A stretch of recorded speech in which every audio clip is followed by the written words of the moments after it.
Welcome to our channel kitchen in the dark. எல்லாரும் நல்லா இருக்கீங்கன்னு நம்புறேன். நான் நல்லா இருக்கேன். இன்னைக்கு நம்ம என்ன பார்க்க போறோம்னா நவராத்திரி ஸ்பெஷல் தான். இன்னைக்கு சரஸ்வதி அவங்க தேவியை வந்து பிரீத்தி பண்றதுக்காண்டி கல்கண்டு சாதம் செஞ்சு பார்க்க போறோம். வாங்க என்னெல்லாம் அதுக்கு தேவைன்றதை பார்க்கலாம். வீடியோக்குள்ள போலாமா?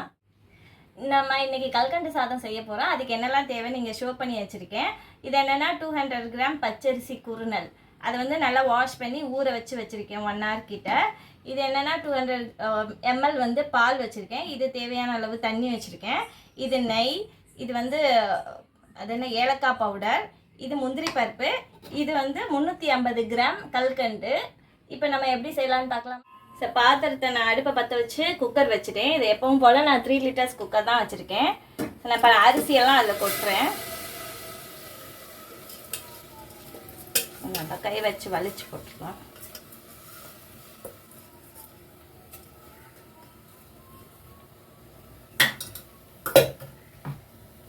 இப்போ நான் இது கூட வந்து 200 ml பால் வச்சுருந்தேன் இல்லையா, அதை நான் ஊற்றிக்கிறேன். காய்ச்சி ஆற வச்ச பால் அது. இந்த செம்பில் வந்து நான் 400 ml தண்ணி வச்சுருக்கேன். அதையே நான் கூடவே ஊற்றிக்கிறேன்.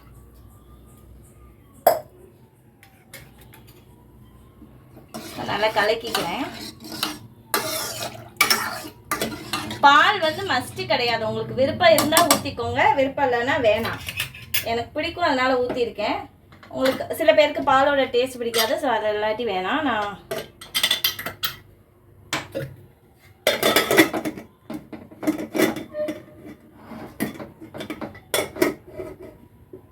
சிம் பண்ணிட்டேன்.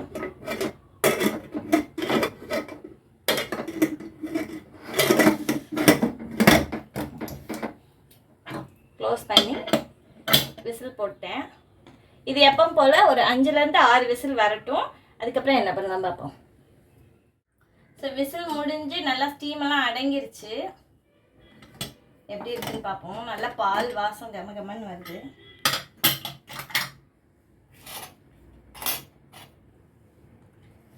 நல்லா குழஞ்சிருக்கு.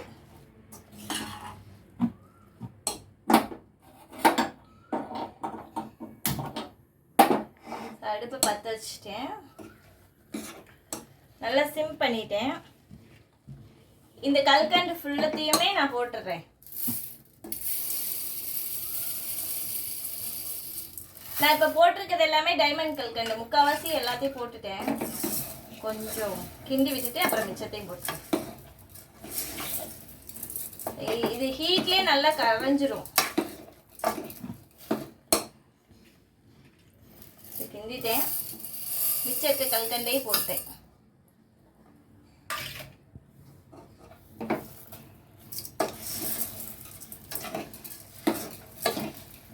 நீங்கள் அந்த பெரிய கல்கண்டு கிடைச்சாலும் அதுவும் வாங்கிக்கோங்க. உங்களுக்கு இனிப்பு கொஞ்சம் தித்திப்பாக வேணும்னா 400 கிராம்ஸ் போட்டுக்கோங்க. ஏன்னா அதில் பருப்பெல்லாம் நம்ம போடலை. நல்லா கரைஞ்சிருச்சு. இப்போ நான் நெய் ஊற்றிக்கிறேன். 1 2 3 4 ஸ்பூன் ஊற்றிருக்கேன். ஃபுல்லாக ஊற்றிருக்கேன். இது கொஞ்சம் குழிக்கரண்டி மாதிரி தான் இருக்குது. ஸோ அது ஃபுல்லாகவே ஊற்றிருக்கேன். நல்லா இது பசு நெய் கொஞ்சமாக ஊற்றினா கூட நல்லா அரோமா கிடைக்கும். ஸோ இப்போதைக்கு உங்களுக்கு வேணும்னா கிஸ்மிஸ் பழம் போட்டுக்கோங்க. நெய்யில் வேணும்னா நெய்யில் வறுத்து போட்டுக்கோங்க. அப்படி இல்லாட்டி அப்படியே கூட தூவி விட்டுக்கோங்க. இப்போ கொஞ்சம் முந்திரி தூவி விட்டுக்கிறேன்.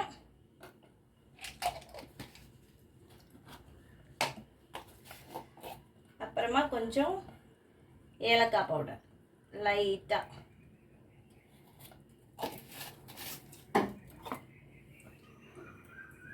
அவ்வளோதான், முடிஞ்சு போச்சு. ஆஃப் பண்ணியாச்சு. கல்கண்டு பொங்கல் ரெடி. எப்படி இருக்குன்னு சொல்கிறேன் டேஸ்ட் பண்ணி.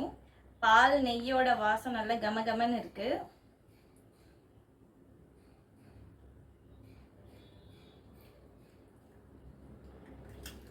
இனிப்பு பர்ஃபெக்டாக இருக்குது எனக்கு. உங்களுக்கு தித்திப்பாக வேணும்னா இன்னும் ஒரு 25 கிராம்ஸ் வேணால் ஆட் பண்ணிக்கிங்க. அதுக்கு மேலே ஆட் பண்ணிங்கன்னா ஓவர் தித்திப்பாயிடும், நல்லா இருக்காது. இதே மாதிரி நீங்களும் செஞ்சு பார்த்து ஆயுத பூஜையை நல்லபடியாக கொண்டாடுங்க. பாய்.